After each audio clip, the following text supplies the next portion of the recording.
Friends అందరికి నమస్కారం అండి.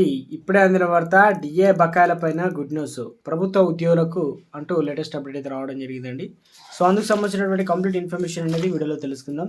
వీడియోని చివరి వరకు చూడండి, అర్థమవుతుందండి. మొదటిసారి ఛానల్ వస్తే తప్పకుండా సబ్స్క్రైబ్ చేసుకొని bell button all notification activate చేసుకోండి. అదేవిధంగా చూస్తున్నారు లైక్ చేయడం మర్చిపోతున్నారని దయచేసి లైక్ చేయండి. లైక్ చేయకుండా వీడియోలోకి అయితే వెళ్ళిపోదాం. మనం ప్రభుత్వ ఉద్యోగులకు కేంద్ర ప్రభుత్వం శుభార్త చెప్పింది.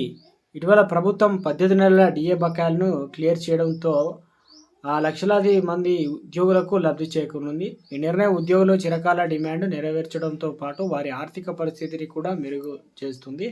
కథనంలో మేము డిఏ బకాయిల గురించి సవివరంగా సమాచారాన్ని అందిస్తాం. అదేమిటంటే ఎంత స్వీకరించబడుతుంది మరియు అది ఎలా చెల్లించబడుతుంది, అలాగే ఈ నిర్ణయం వెనుక కారణాలు మరియు దాని ప్రభావం గురించి మేము చర్చిస్తాం.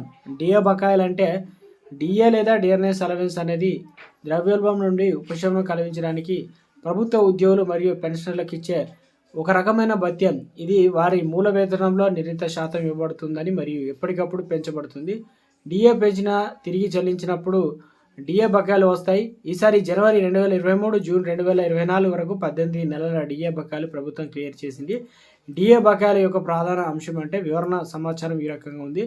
బకాయిల కాలం 18 నెలలు జనవరి 23 జూన్ 24 లబ్ధిదారులు కేంద్ర ప్రభుత్వ ఉద్యోగులు మరియు పెన్షనర్లకు డిఏ పెంపు మొత్తం 21%, 3 వాయిదాల్లో చెల్లింపు విధానం ఏకమొత్తం.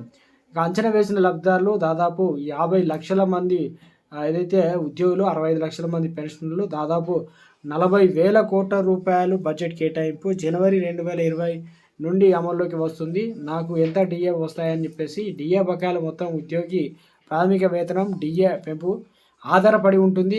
ఈ 18 నెలల డిఏ అనేది మొత్తం 21% పెరిగిందనమాట. ఇది 3 వాయిదాల్లో